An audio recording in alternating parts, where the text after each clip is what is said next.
الرحمن علم القرآن خلق الإنسان علمه البيان الشمس والقمر بحسبان والنجم والشجر يسجدان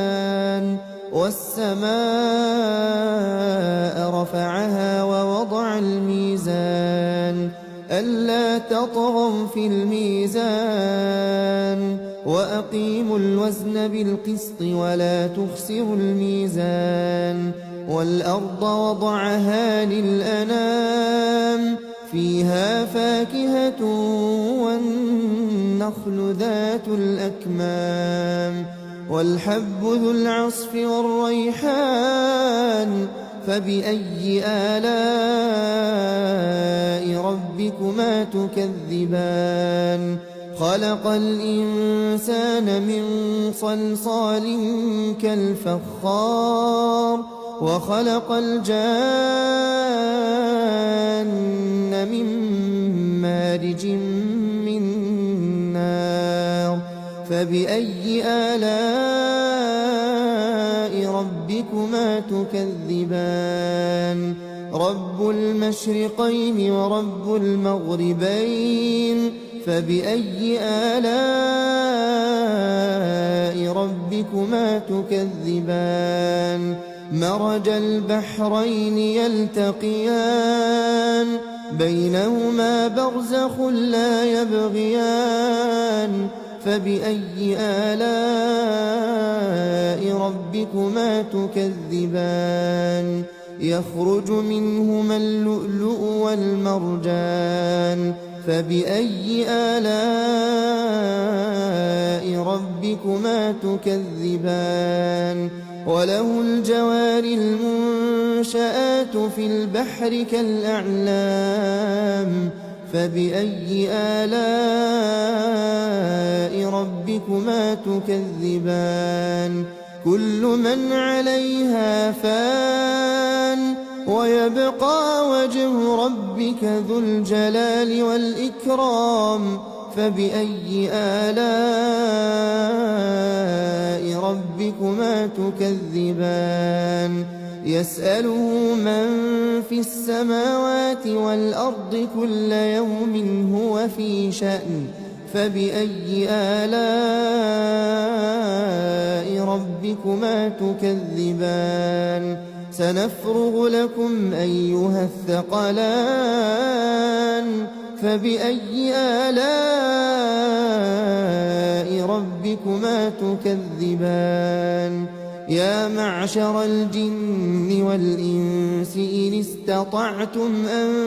تنفذوا من أقطار السماوات والأرض فانفذوا لا تنفذون إلا بسلطان فبأي آلاء ربكما تكذبان يرسل عليكما شواظ من نار ونحاس فلا تنتصران فبأي آلاء ربكما تكذبان فإذا انشقت السماء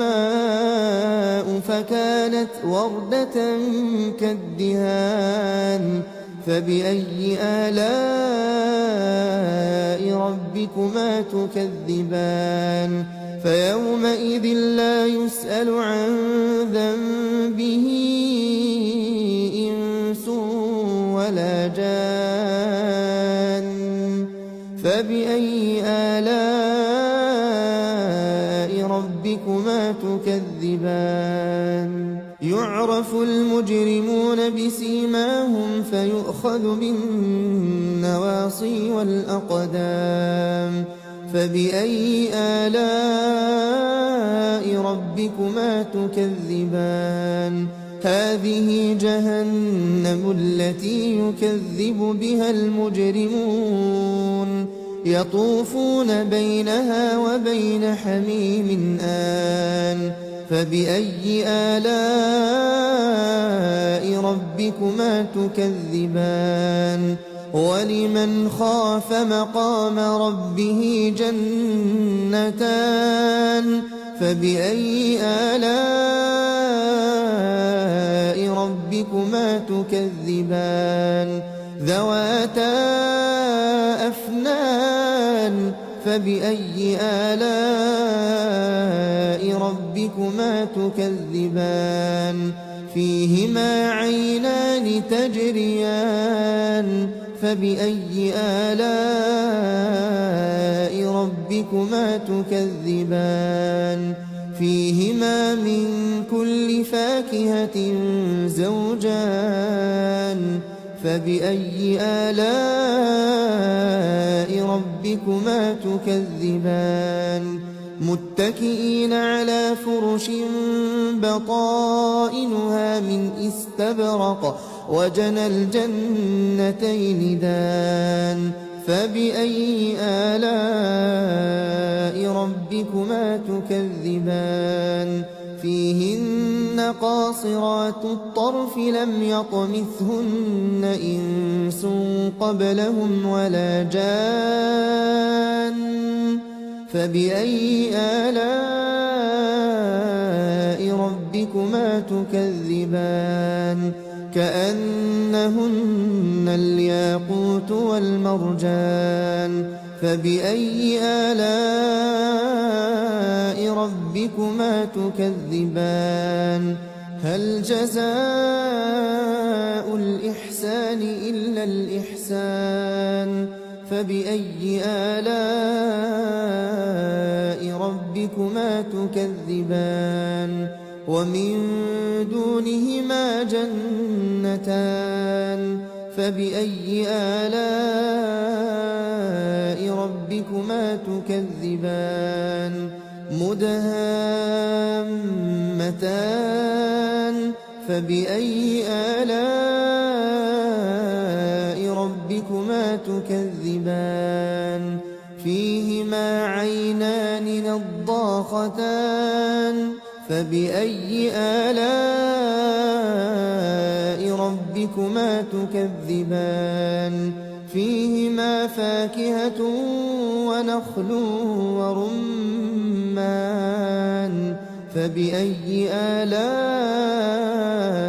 ربكما تكذبان فيهن خيرات حسان فبأي آلاء ربكما تكذبان حور مقصورات في الخيام فبأي آلاء ربكما تكذبان لم يطمثهن إنس قبلهم ولا جان فبأي آلاء ربكما تكذبان متكئين على رفرف خضر وعبقري حسان فبأي آلاء ربكما تكذبان تبارك اسم ربك ذي الجلال والإكرام